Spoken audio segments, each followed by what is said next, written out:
discutant avec des amis, on s'est rendu compte que certaines valeurs peut-être avaient été perdues chez certaines familles. Et puis on se disait que justement on aimerait pouvoir fêter cet événement autrement, lui redonner ses vraies valeurs. C'est pourquoi on a décidé de créer cette action de Noël. Ce sera la toute première édition cette année en 2014. Et puis ça correspond parfaitement à ce qu'on a envie d'en faire. Les gens autour de moi me disent « Ah, mais cette année, on part en voyage parce que justement, comme ça, on évite toutes ces fêtes. » Et puis, je trouve ça tellement dommage parce que pour moi et ma famille, le 24 décembre, ça a toujours été une fête très importante. Le 24 décembre à Fribourg, qu'est-ce qui va se passer sur place pour les gens qui viendront ? Ils vont être installés à différentes tables. Il y aura beaucoup d'animations, que ce soit musicales, humoristiques, une soirée à l'image de Hazard, l'association que j'ai fondée avec mon associé, Jérôme Chopard.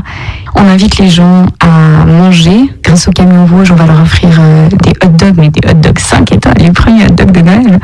Et puis on va leur offrir un cadeau à chacun, une lettre manuscrite de vœux pour 2015. Et puis plein d'amitié et de rire. Votre public, qui peut venir le 24 décembre ? C'est ouvert à tout le monde. Alors principalement, c'est sûr que c'est pour les personnes dont les moyens sont restreints ou les personnes qui se retrouvent tout simplement seules. Mais il y a déjà beaucoup de familles qui nous ont dit qu'ils trouvaient l'idée géniale. Donc du coup, ils se sont inscrits comme bénévoles ou simplement pour fêter Noël autrement. Donc si justement vous n'avez pas envie d'aller chez votre belle-mère cette année, on est votre bonne excuse. De faire le pas, de venir à une soirée alors qu'on est seul et de venir dans une soirée où on connaît personne, c'est peut-être pas forcément évident. Qu'est-ce qu'on pourrait dire aux gens qui auraient peur de venir et de connaître tout simplement personne dans la soirée ?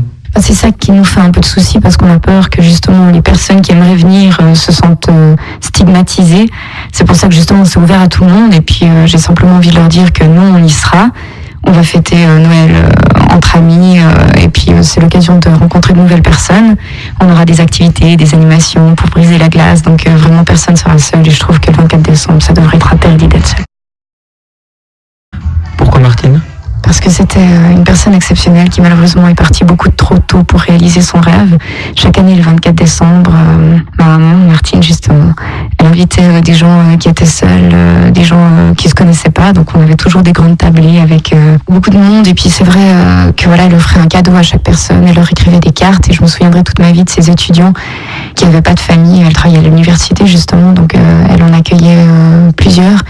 Le souvenir de l'émotion de ces personnes, chaque fois qu'ils ouvraient leur cadeau, qu'ils recevaient cette carte de vœux, toute cette émotion, c'est vrai qu'elle m'a énormément marquée. Et puis c'était son grand rêve d'amener tout cet amour à plus grande échelle. Donc voilà, c'est la mémoire d'une personne exceptionnelle.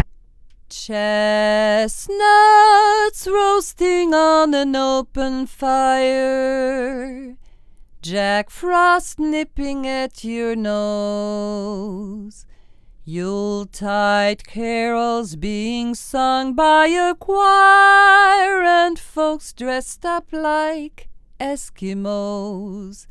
Everybody knows a turkey and some mistletoe help to make the season bright.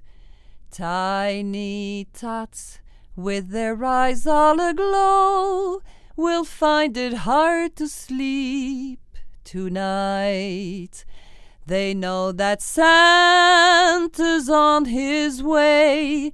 He's loaded lots of toys and goodies on his sleigh.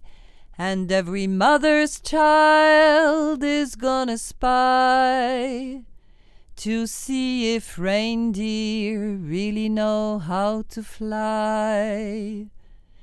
And so I'm offering this simple phrase to kids from 1 to 92. Although it's been said many times, many ways, Merry Christmas to you.